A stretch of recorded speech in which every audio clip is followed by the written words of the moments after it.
사건의 이면을 읽고 뉴스의 맥을 짚는 방송 시사인 팟캐스트 시사인싸를 시작하겠습니다. 안녕하십니까. 저는 시사인싸를 진행하고 있는 최강기라고 합니다. 오늘 이 시사인 팟캐스트에서 특별한 분을 모셨습니다. 그리고 늘 만나는 반가운 얼굴도 여러분과 인사드리도록 하겠습니다. 먼저 시사인의 가족들부터 소개합니다. 이종태 경제팀장이 함께해 주셨습니다. 네, 안녕하십니까. 오늘 굉장히 전문가 인사하시네요. 오늘 좀 긴장했어요. 네. 예. 굉장히 전문가 같으세요. 네, 오늘 모시고 나니까 너무 긴장했어요. 전문가 맞아요. 네. 아무튼 구독과 좋아요 부탁드립니다. 네, 구독과 좋아요 전문 이종태 팀장님. 그쪽으로 전문가군요. 네. 오늘 이 시사인 팟캐스트를 맡아하고 있는 마타리 윤현선 에디터도 함께해 주셨습니다. 네, 반갑습니다. 네. 오늘 특별한 손님, 유튜브로 오시는 분들은 화면이 이미 나가고 있지만 제가 직접 소개하는 것보다는 전문가다운 구독과 좋아요 전문 우리 이종태 팀장님께서 오늘 특별 인물로 이분을 소개해 주시죠. 네. 예, 제가 그래도 어느 정도 영어 문장을 좀 있는 편인데요. 네. 제일 어려운 부분이 네. 아무래도 국제통상인 것 그렇죠. 같습니다. 네네. 심지어는 정말 한 장 가지고 법령 네. 거의 하루 동안 끙끙댄 적이 있는데요. 전문가시네. 하루 동안, 저 1년 걸려요. 제가 언제나 사실 이게 저만의 문제가 아니고 네. 한국에 정말 이 국제통상 관련 전문가가 없습니다. 네. 네. 그래서 현재 우리나라 민간에서 사실 이 최고의 국제통상 전문가이신 그 민변의 전 국제통상위원장 송기호 변호사님을 모셨습니다. 안녕하세요. 반갑습니다. 이 요즘 이제 한일 경제 보복 이런 문제와 관련해서 WTO 제소도 있고 진짜 국제 간의 통상무역 관찰이 많이 일어나고 있는데 송기호 변호사님은 진작부터 뵙고 싶었어요. 네. 저도 진짜로 오고 싶었습니다. 그래요. 빨리 모셨어야 돼요, 이런 분들은. 죄송합니다. 네, 그렇군요. 우리 또 이 이종태 팀장님께서 각별한 인연으로 또 우리 송기호 변호사님이 오늘 오셨습니다. 그래서 오늘은 조금. 저한테는 각별한데, 네. 송 변호사님은 그렇지 않을 겁니다. 그래요? 네. 저 우리 시사인 급 시사인을 꺼내시는. 아주 센스 있으시네. 매주 꼭 봉투를 열어봅니다. 이렇게 시사인을 막 들고. 그러니까요. 직접 본다는 걸 이렇게 인증해 주신 분은 또 처음이에요. 그렇죠. 아니, 우리 송기호 변호사님이 얼마나 굉장한 분이시냐면, 여기 보시면, 야후 재팬에 실렸어요. 이 송기호 변호사님께서 지금 직접 나오시는 게, 일본에서도 두려워하는. 네네네. 정말 오늘은 속속들이 이 문제를 좀 시원하게 풀 수 있지 않을까 생각을 하고. 지난주에 일본 갔다 오셨습니다. 그렇군요. 네. 이 문제 때문에. 그렇군요. 전문가 대 전문가. 아무래도 저보다는 이종태 팀장님께서 오늘은 좀 전문가로서 질문을 해주시고 전문가로서 답변을 해주시면 우리가 시민 대표로 네, 저희는 이제 궁금한 거를 좀 깨알같이 여쭤보는 것으로 하도록 하겠습니다. 먼저 1라운드 시작하겠습니다. 땡. 네. 예, 일단 단적으로 여쭤보겠습니다. 네. 최근에 일본이 드디어 이 한국을 이른바 백색 국가 화이트 리스트에서 배제를 했지 않습니까? 그 화이트 리스트 배제라는 것이 어떤 것이고 또 일본이 이렇게 한 이유가 뭐라고 생각하시는지. 백색 국가라는 거는 이제 일본 수출자가 네. 좀 쉽게 외국에 수출할 수 있도록 이제 이게 전략 물자라고 하더라도 어느 정도 수준만 되면 일본 수출자에게 일반 포괄 허가라는 것을 내줘요.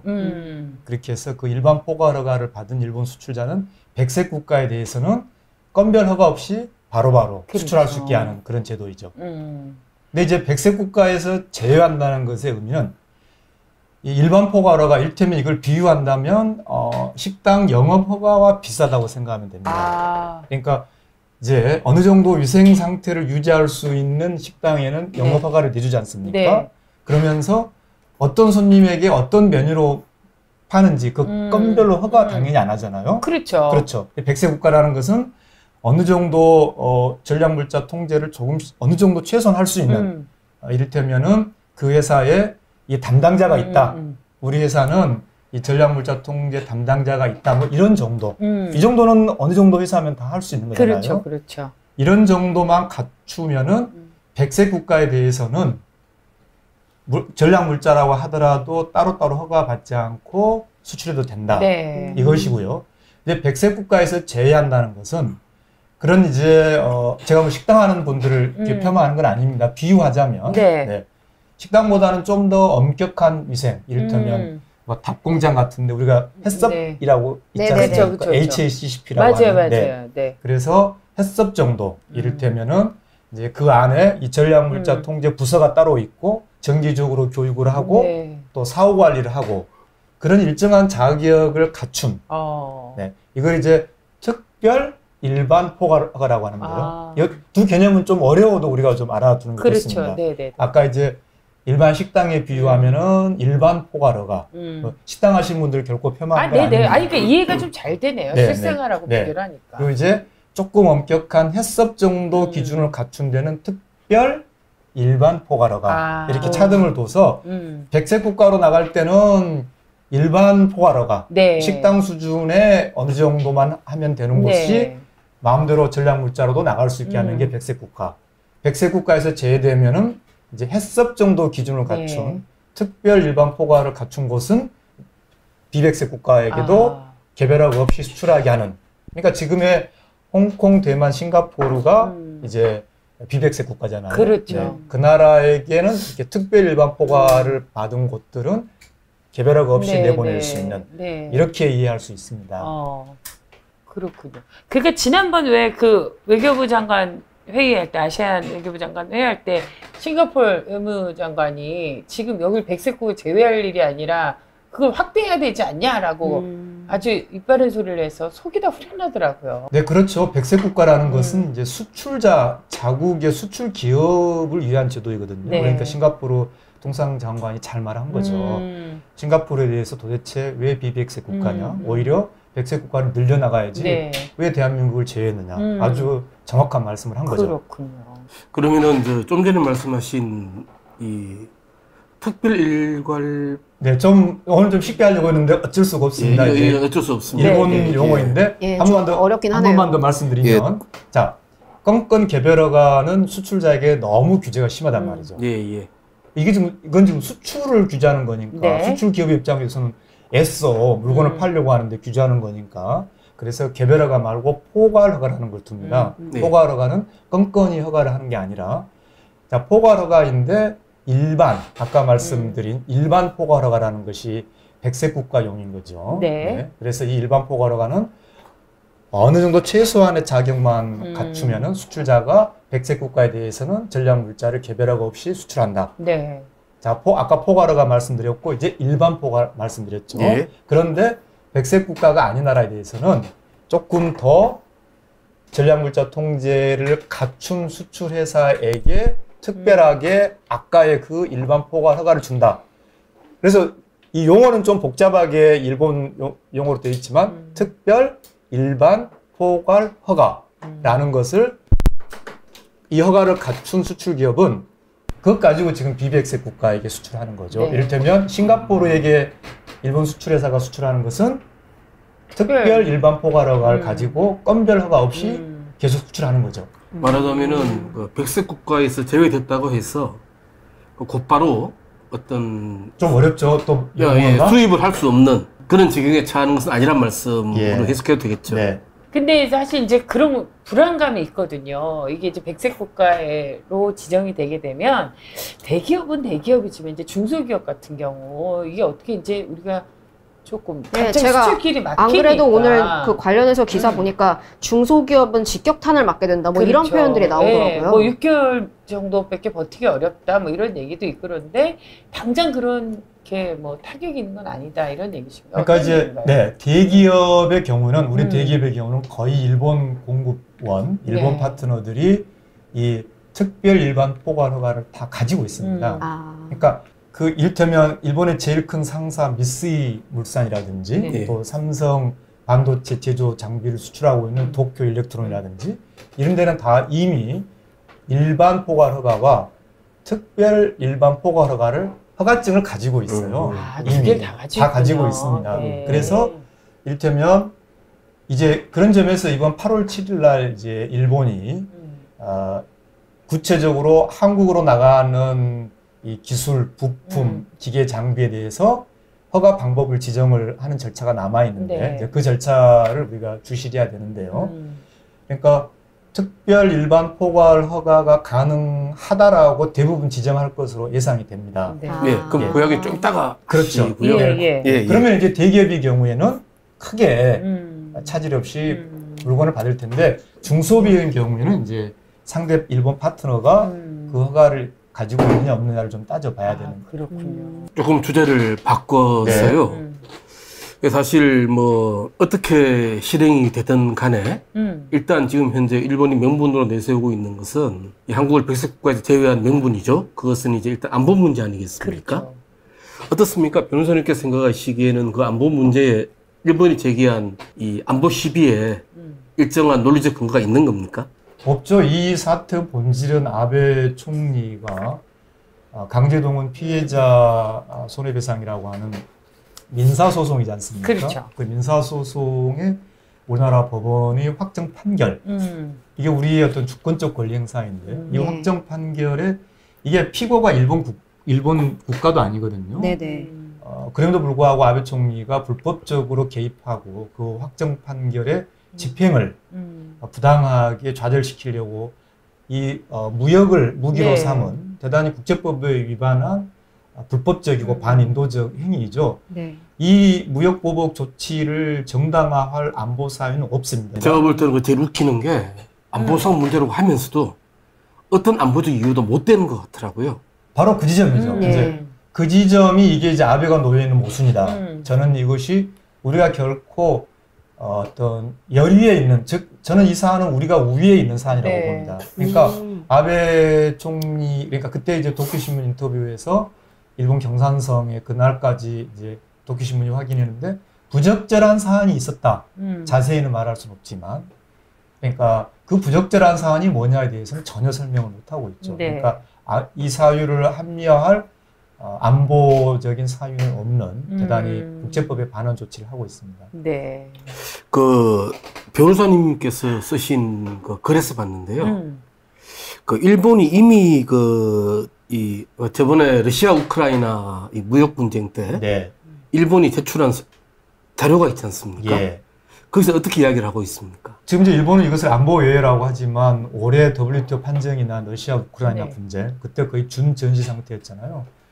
그럼에도 불구하고 일본이 WTO 판정 기구에 공식적으로 낸 문서를 보면 안보 예외를 남용해서는 안 된다. 그리고 그 조치가, 그러니까 이 무역 제한 조치가 왜 필수적 안보 이익에 필요한지 합리적으로 설명하지 않으면 안 된다는 게 그 준전시 상태에서의 분쟁임에도 불구하고 일본이 공식 입장으로 WTO에 제출했거든요. 그런데 지금 우리와 일본 사이에는 안보적인 그런 위해 사유가 없음에도 그렇죠. 이런 조치를 취해놓고 그 이유도 설명하지 못하고 있는 거죠. 일본 내에서도 이 우리나라의 전략물자 통제에 대해서 높게 평가하는 기관이 있지 않습니까?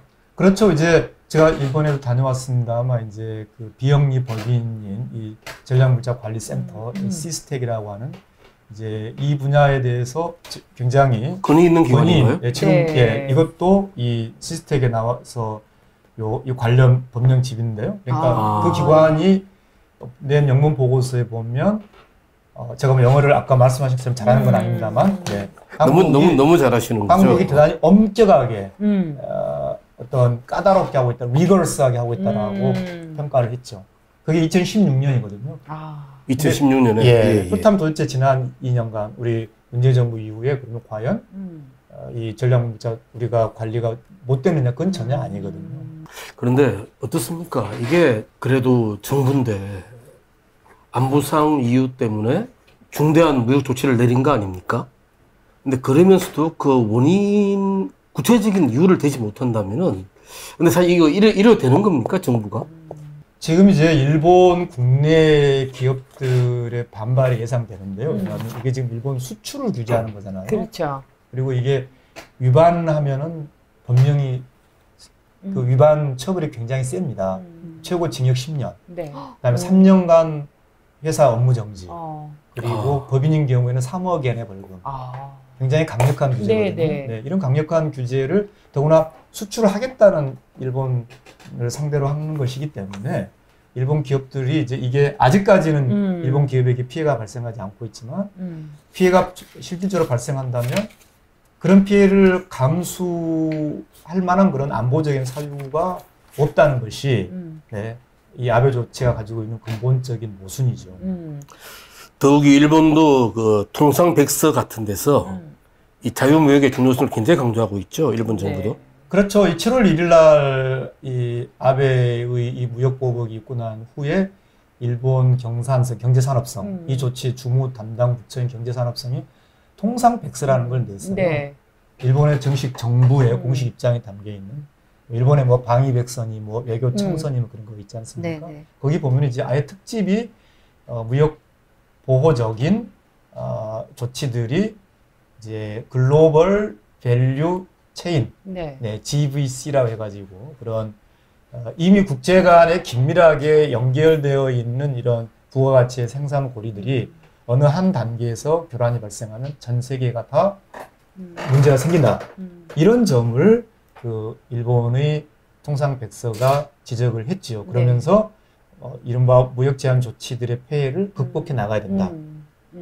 일본에 이제 이번에 대법원 판결을 놓고 이 문제가 이제 발생을 한 건데 일단 이게 이제 장기화되기 때문에 아까 우리가 조금 전에 질문도 했지만 이 일본이 어쨌건 이제 고의적으로 우리에게 경제적으로는 한국 기업에 이제 타격을 주기 시작하는 건데 게다가 이제 개별적으로 좀 문제가 될 만한 것, 타격이 될 만한 것을 좀 그 수출 심사를 하면서 시간을 끌게 되면 한국 기업에게도 꽤 영향이 있을 것 같은 생각이 들어서 좀 불안하거든요, 사실. 어떻습니까? 그렇죠. 그러니까 안보라는 틀, 안보라는 어떤 그 외관, 그 거짓을 가지고 이제 무역을 무기로 삼은 거죠. 네. 그 불안은 있을 수가 있는데 저는 지나치게 큰 불안은 우리가 가질 필요는 없다고 봅니다. 왜냐하면 이것이 기본적으로 일본의 자국 기업을 향한 규제이기 때문에 네. 일본 기업에게 실질적인 피해가 지속적으로 발생하는 사태 이것이 과연 아베 총리와 그 그룹이 지속적으로 감당할 수는 저는 없을 걸로 봅니다.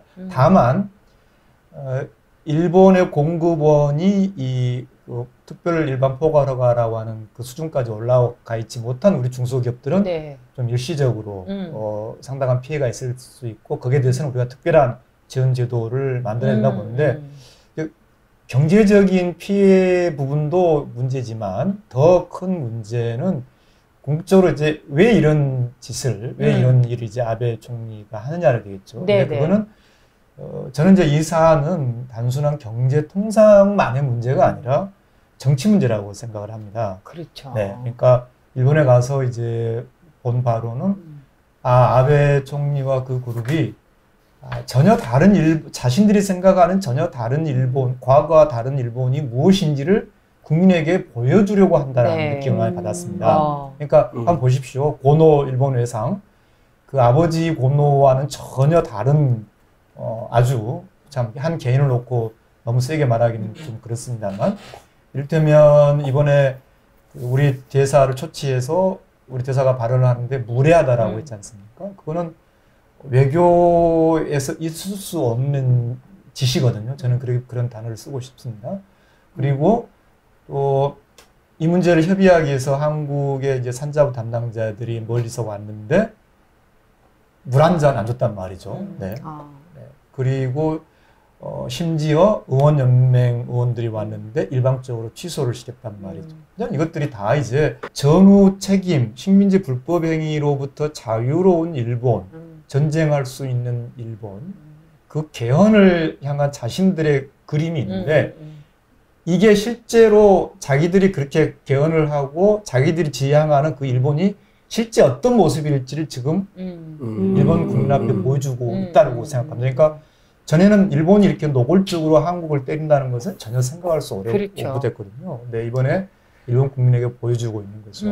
사실 제가 받은 느낌도 굉장히 뭐랄까 일본 정부와 자민당 쪽이 뭔가 좀 노력해서 뻣뻣한 모습을 보여주려고 그런다. 라는 생각이 들더라고요. 그렇습니다. 네, 예. 정말 정확하게 보신 건데 그러면 왜 일본이 이를테면 우리 오늘인가요, 어젠가요? 또 한 분이 돌아가셔서 지금 20분밖에 안 남아 네네. 계십니다만 위안부 할머니 문제를 놓고 본다면 불과 몇 년 전만 하더라도 유엔 총회 또 미국 의회에서도 전시성노회 결의안도 나오고 네. 그랬지 않습니까?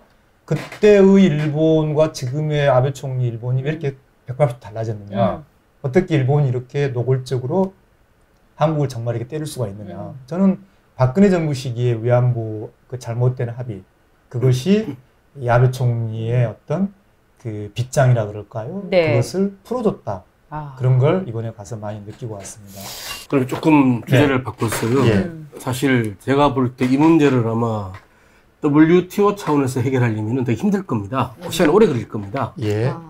그런데 일단 이 점에서 지금 현재 일본의 처사가 굉장히 이 WTO로 대표되는 국제통상규범과 많이 어긋난다. 라는 측면에 대해서 조금 말씀을 듣고 싶은데요. 비록 이제 이게 본질적으로 WTO만의 문제는 아니지만 WTO가 왜 중요하냐면 이번 주인가요? 7일 날 이제 이 경제산업성이 이제 아까 말씀드린 특별 일반 포괄 허가 이 용어는 우리가 좀 어렵더라도 사실 특별과 일반과 포괄이라는 게 다 한꺼번에 붙어 있어서 좀 낯선 용어이긴 하죠. 근데 일본 사람들은 그냥 줄여서 특일 허가라고 합니다. 네네. 특별 일반 특일, 네. 특일 허가라고 하는데요. 이 특별 일반 포괄 허가를 어느 범위까지 지정할 것인가를 이제 발표를 합니다. 이 문제도 조금은 설명이 필요한 부분인데요. 자, 현재 우리가 굉장히 더 집중해야 될 문제 중에 하나가 이제 반도체 핵심 소재 불화수소 세계 문제 있잖아요. 이게 지금 이제 30일 정도 아직 허가가 안 나오고 있는데 근데 한번 생각해 보십시다. 이 세 개를 개별 허가로 묶었을 때 우리나라가 백색 국가였나요? 아니었나요? 그때는 백색 국가였죠. 백색 국가였죠. 7월 4일 묶었거든요. 그렇죠. 백색 국가인 상태도 개별 허가로 묶었잖아요. 그러니까 백색 국가냐 아니냐가 개별 허가냐 아니죠. 개별 허가냐 아니냐가 1:1 대응 관계에 있나요? 아니나요? 1:1 대응 관계가 아니죠. 네. 그렇죠. 그러니까 백색 국가로 분류하느냐 아니냐의 영역과 한국으로 나가는 어떤 특정 기술, 기계, 부품, 장비에 대해서 이걸 일일이 건별 개별 허가로 묶을 것이냐 아니면은 이러한 포괄 허가를 줄 것이냐는 1:1 대응 관계가 아니라는 거죠. 왜냐하면 백색 국가인 상태인데도 반도체를 개별 허가로 묶었잖아요. 그러면 결국은 백색 국가에서 제외하는 절차 뒤에 무슨 절차가 하나 남아있냐면 한국으로 나가는 각각 건별에 대해서 이거는 개별 허가만 받는다. 이거는 포괄 허가가 가능하다라는 그러한 지정 고시가 절차가 남아있는 겁니다. 그걸 이번 7일 날 합니다. 그런데 이게 왜 WTO가 중요하냐면 지금 우리는 WTO에 일본을 확실히 제소할 거잖아요. 그럼 일본 입장에서는 WTO에서 가서 또 진다는 것은 굉장히 우리가 생각하는 것보다 일본 사람들이 굉장히 수치스럽게 생각합니다. 제가 7월 1일 사태가 터졌을 때 그 일본의 시민사회로부터 들었던 가장 첫 번째 반응이 방사능 수산물 사건에서도 지더니만 또 지려고 저런다. 이걸 굉장히 우리가 생각하는 것 이상으로 일본이 WTO에 가서 또 지게 되는 것을 굉장히 많이 꺼려하는. 그렇게 되니까 WTO에 우리가 제소를 할 예정이기 때문에 일본은 지금 아까 불화수소 그 세계에 관련해서 무언가 부적절한 사항이 있었다는 것 외에는 그 자체도 전혀 충분한 설명은 아니지만 그 외에 다른 이야기는 일치하지 않고 있거든요. 그런 상황에서 만약에 이번에 7일 날 뜻밖의 제품들을 개별 허가로 묶게 된다면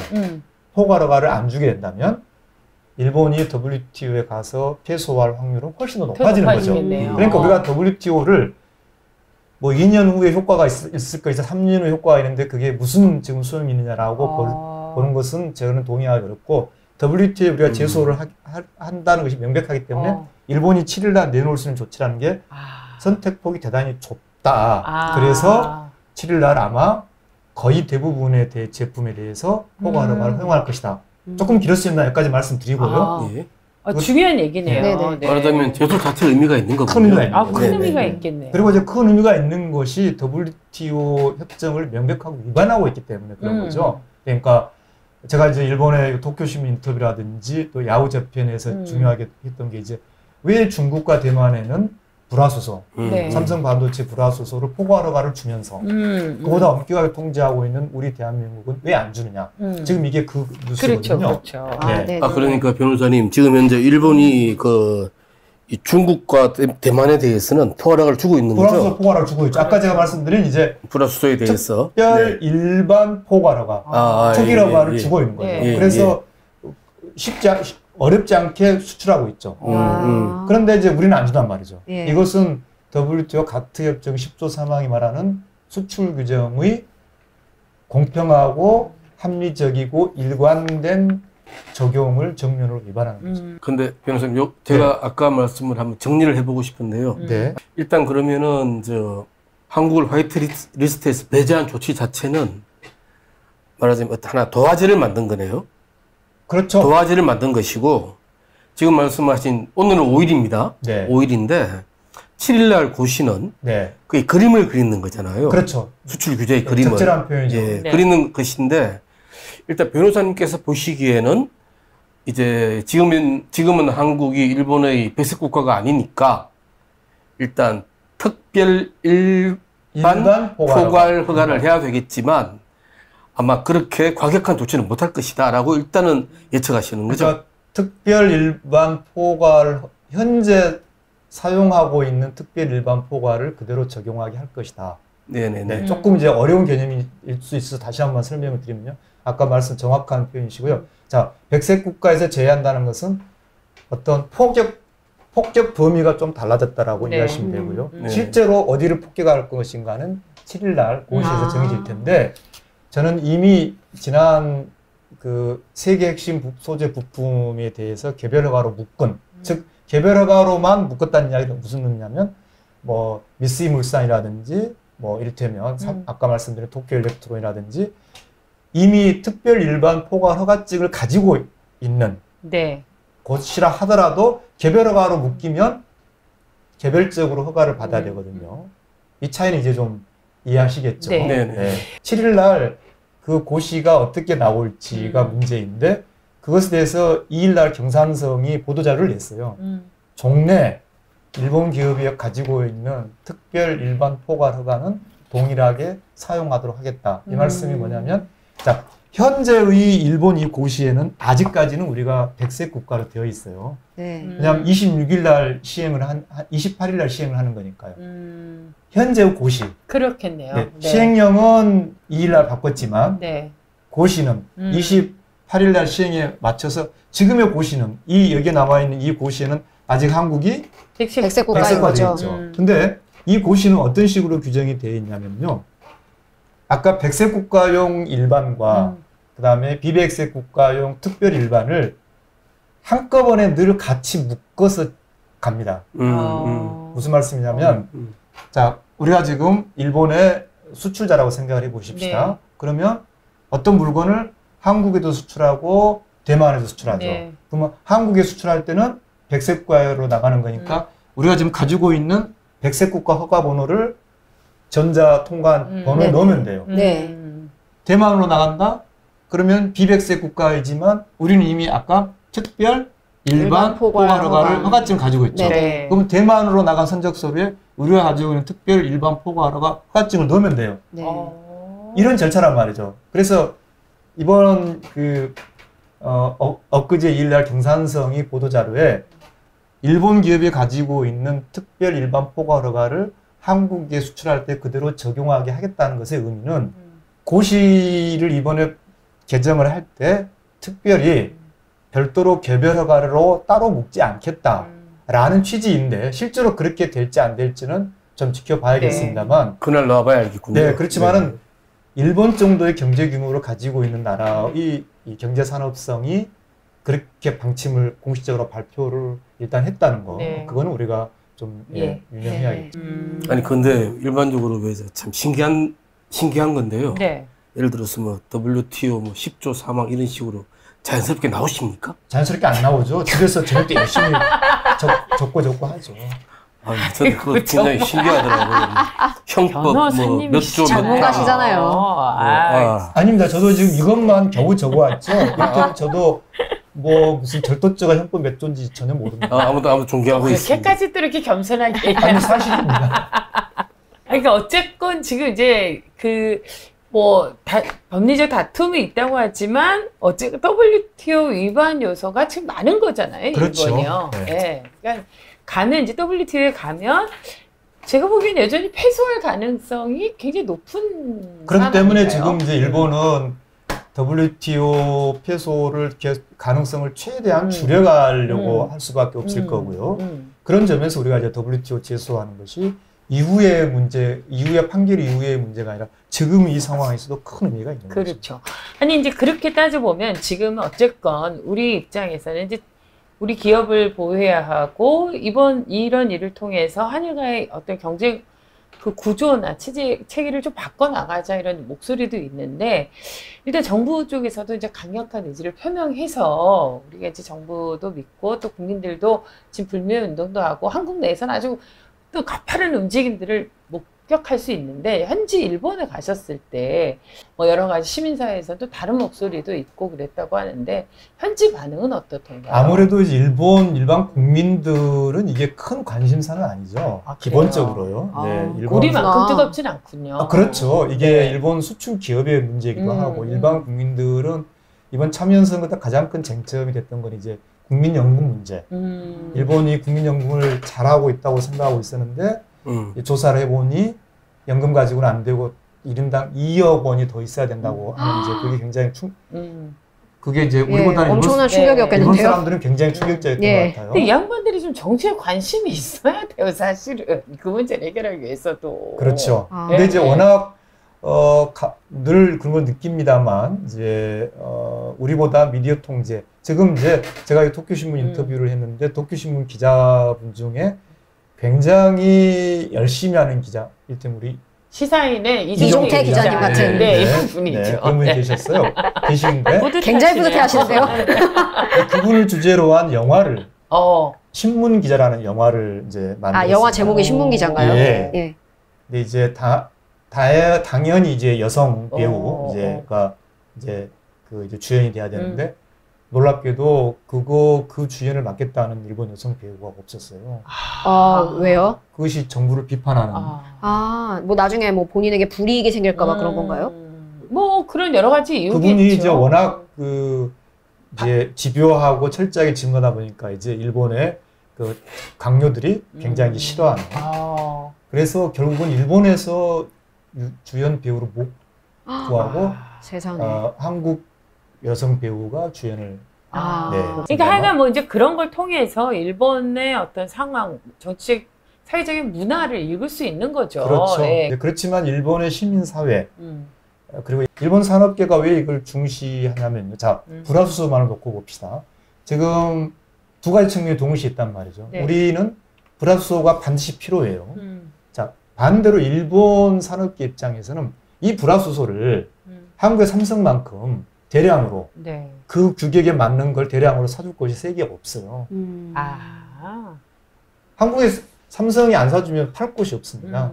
그 불화수소의 약 86% 정도를 우리나라가 사가거든요. 그러니까 일본 산업계에서도 이게 갑자기 이게 왜 무역에 정치가 개입하느냐.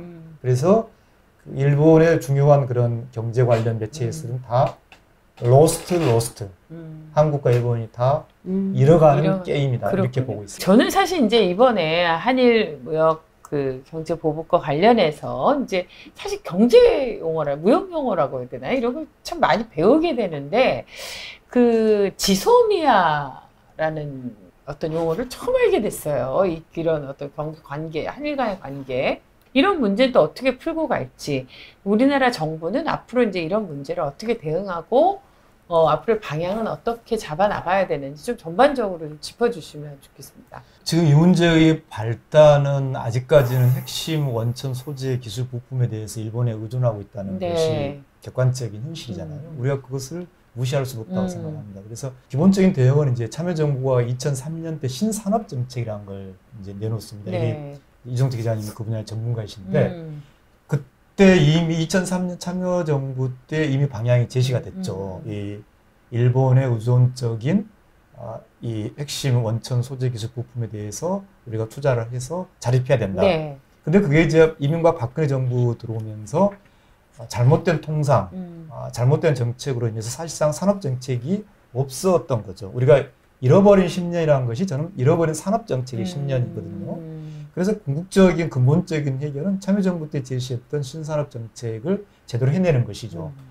그런데 그러기까지 과도 기간에는 저는 좀 관리를 해야 한다고 생각해요. 네. 그러니까 이를테면 자 그때까지는 현실적으로 일정한 의존 관계, 우리가 원든 원하지 않든 그게 객관적으로 있는 상황이기 때문에 그것이 우리 경제를 교란시키지 않도록 최소한 관리를 해야 되겠다. 네. 그래서 가령 WTO 제소라든지 일본의 산업계, 일본 시민사회와의 어떤 소통, 네. 그런 문제를 우리가 치밀하게, 그래서 아베 총리와 그 그룹이 취할 수 있는 선택의 폭을 우리가 최대한 좁혀나가고 궁극적으로는 계속 좁혀나가서 소멸시키는 것이겠죠. 어떤 저의 개인적인 생각으로는 싸워서 굴복시킨다라는 것도 물론 장기적으로는 필요하겠지만 네. 그것도 어떤 그 시기를 잘 보고 선택해야 될 거고요. 그렇죠. 지금 말씀하신 이른바 지소미아, 그러니까 한일 군사정보보호협정. 네. 저는 지소미아라는 용어는 좀 안 썼으면 좋을 것 같아요. 왜냐하면 일반 국민들이 잘 용어를 모르고 지소미아라는 것은 GSOMIA의 약자인데, 네. 근데 그거는 또 그 나름대로 무슨 또 뭐 제너럴 쭉 나간단 말이죠. 네, 그래서 한일 군사정보보호협정이 문제인데, 이제 저는 이렇게 봅니다. 이 한일 군사정보보호협정이 필요한 것인가, 이것이 대등하게 역할을 하고 있는가에 대해서는 좀 독립해서 개별적으로 평가하는 것이 어떨까. 이제 물론 시기적으로는 이제 8월 말 그 연장 시한이 겹쳐 있어서 중복 기간이 겹쳐 있긴 합니다만, 네. 지금 아베 총리와 그 그룹의 모순이 뭡니까? 한국을 신뢰할 수 없다는 안보적인 이유가 있다고 해서 경제 이 무역법을 하면서 막상 민감한 군사 정보는 또 같이 나누자고 하는 거잖아요. 그렇죠. 이 아베의 모순이란 말이죠. 이 모순을 우리가 최대한 폭로하고 그 모순 속에 아베를 가두는 것이 우리에겐 지금으로서는 이 상황을 관리하는 데 필요하다. 그런 점에서 본다면은 이 한일 군사 정보 보호 협정의 문제는 이것을 폐기하자라는 분들의 견해도 충분히 이해되지만, 이것을 아베의 이번 무역보복과 직접 저는 연계시킬 필요는 없다라고 생각을 합니다. 이것에 대한 평가는 독립적으로 따로 가져가야 되지, 마치 아베가 우리를 백색 국가에서 제외했으니 이것을 우리가 파기해야 된다라는 그런 1대1 대응으로만 이것을 볼 필요가 없다. 왜냐하면 이 조치는 우리가 백색 국가를 유지하는 것을 조건으로, 또는 백색 국가라는 것을 얻기 위해서 한 것이 아닐 뿐만 아니라 이것의 효용과 이것의 기능은 다른 관점에서 평가를 해야지, 이번 아베 총리와 그 그룹이 백색 국가에서 제했다는 것 가지고 이 한일 군사 정보 협정의 문제를 평가할 필요는 없다는 말씀 드리고 싶고요. 저는 우리의 정부의 대응은 잘 해왔다라고 봅니다. 다만 이제 지금의 상황, 이를테면 7일 날 일본 경제산업성이 과연 2일자 발표처럼 그런 개별화라는 것은 상당히 극단적인 것이죠. 아까 제가 처음에 말씀드린 식당 영업에 비유한다면 아예 식당 어느 정도 위생 수준을 갖출 수 있는 분에게 식당 영업을 허가를 해서 어떤 손님에게 어떤 메뉴로 팔 수 있게 하는 거 하고, 껌껌이 일일이 어떤 손님에게 뭐 음식을 팔 때마다 허가를 받는 거하고 전혀 질적으로 다르잖아요. 그렇기 때문에 그런 극단적 개별 허가 조치를 지금 한국의 반도체 산업이 근간이 되고 있는 불화수소 세계를 취하고 있는데, 저는 이 문제에 대한 어떤 모순, 이 문제에 대해서 우리나라 반도체를 기반으로 한 국제 분업 질서라는 게 대단히 튼튼하게 이 뿌리를 내리고 있기 때문에 지금 세계 이 경제 분업 질서가 아베 총리를 굉장히 날카롭게 주시하고 있단 말이죠. 지금 아베가 이렇게 일을 저지를 정도의 능력은 있겠지만 이것을 과연 어떻게 수습할 것인가. 가령 지금 이제 32일 정도 지났는데 1988년 가트 시절, 그러니까 WTO 이전 가트 시절에 90일간 허가를 지연시켜가지고 일본이 패소한 적이 있거든요. 그렇기 때문에 저는 거기까지는 안 갈 것이다. 그러니까 이를테면 뭐 이달 말이라든지, 그러니까 상당히 긴장감 있게 하면서 그러나 국제분업 질서를 파국을 주지는 못할 것이다. 네. 그렇지만 우리는 이 세계 문제를, 불화수를 포함한 세계 문제를 더 국제분업, 이 국제사회에 더 강하게 호소해서 이 문제가 좀 더 시급하게 해결되도록. 그러니까 반도체 핵심 소재 부품은 차질 없이 들어오게 하고 또 비록 백색국가에서 제외됐지만 대기업은 큰 피해가 없고 또 중소기업이 그걸 과도기적으로 이를테면 이제 일본 공급원이 그것을 갖추도록 한다든지 또는 그것을 갖춘 일본 공급원으로 공급선을 바꾼다든지 이런 정도로 좀 이렇게 관리해 나가면서 궁극적으로는 참여정부 때 제시한 기술 자립, 오늘 우리 정부가 발표했지 않습니까? 네, 네. 그런 방향으로 풀어나가면 오히려 이 사태가 아베가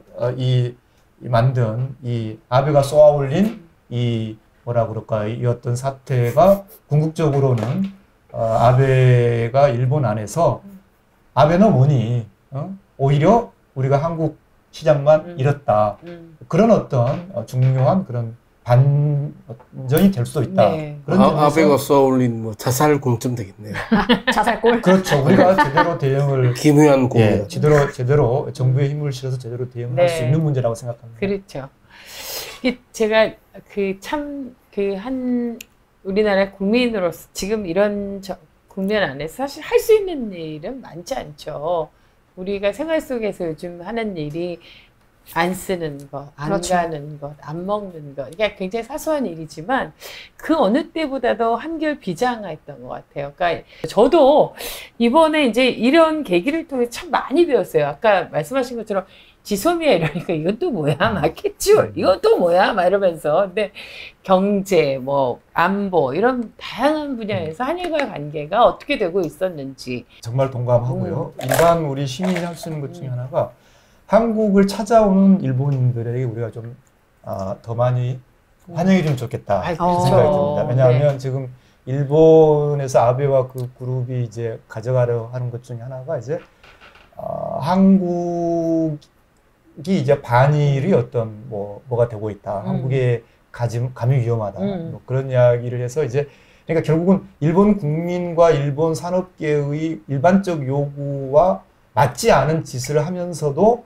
이제 어떤 그 일본 국민의 그런 감정이라 그럴까 그런 걸 계속 이제 이렇게 끄집어내려고 하는 건데 저는 이제 그런 점에서 좀 민간 교류는 저는 오히려 더 확대가는 것이 좋다고 생각합니다. 그러니까 지금 이제 뭐 지방자치단체를 중심으로 해서 아예 이제 민간 교류를 끊었는데 저는 그런 마음도 이해하지만 자, 이 싸움은 우리가 좀 길게 봐야 된다라고 보고요. 그렇게 본다면 오히려 제가 이번에 일본 가서 느낀 것 중에 하나가 일단 우리 참여정부 시절 때 이 일본의 그러니까 참여정부 시절 때 우리 이제 일본의 강제동원 피해자들에게 2천만 원씩 위로금을 줬는데 네. 그런 것도 심지어 제가 만난 일본 국회의원도 전혀 모르고 있더라고요. 그러니까 마치 한국 정부는 아무것도 안 한 것처럼. 그러니까 우리가 한 어떤 일들을 좀 더 알려야 되고 적극적으로 알려야 되는 거죠. 그리고 왜 우리가 강제동원 피해자분들이 어떤 고통을 겪었는지를 알려야 되는데 그렇게 하려면 민간 교류가 훨씬 더 활성화돼야 돼요. 네. 그렇군요. 사실 이렇게 정말 많은 것들을 배워야 될 것 같습니다. 오늘 송규 변호사님은 처음 저 시사인사 출연하셨는데 어떠셨어요? 제가 시사인을 보면서 늘 뒤에 시사인사 보거든요. 그래서 언젠가 꼭 가야 되는데 네. 그런데 오늘 제 꿈을 이루어서 관계가 무량합니다. 이렇게 소박한 꿈을 갖고 계시다니 이렇게 누추한 곳까지 와주셔서 다시 한번 불러주셔서 정말 진심으로 네. 감사합니다. 이 문제가 또 쉽게 해결될 것 같지는 않으니까요. 전문가의 목소리는 좀 계속 들어야 될 것 같아요. 확실히 또 이렇게 묵직한 목소리로 예, 그러니까요. 이렇게 이야기를 들으니까 뭔가 좀 또 맑게 시야가 이렇게 탁 트이는 그런 느낌이 듭니다. 한일 간의 경제 보복 이 문제가 쉽게 가라앉지 않고 있습니다. 그런데 이 문제를 시작으로 우리가 이제 좀 다시 한번 우리 주변 좀 돌아봐야 될 것 같고요. 한일과 관계도 다시 한번 점검해 봐야 될 것 같습니다. 오늘 송기호 변호사님과 함께 했던 좋은 시간 다음에도 또 있겠죠? 네, 좋아요, 구독, 알람 여러분의 몫입니다. 고맙습니다. 고맙습니다. 감사합니다. 감사합니다.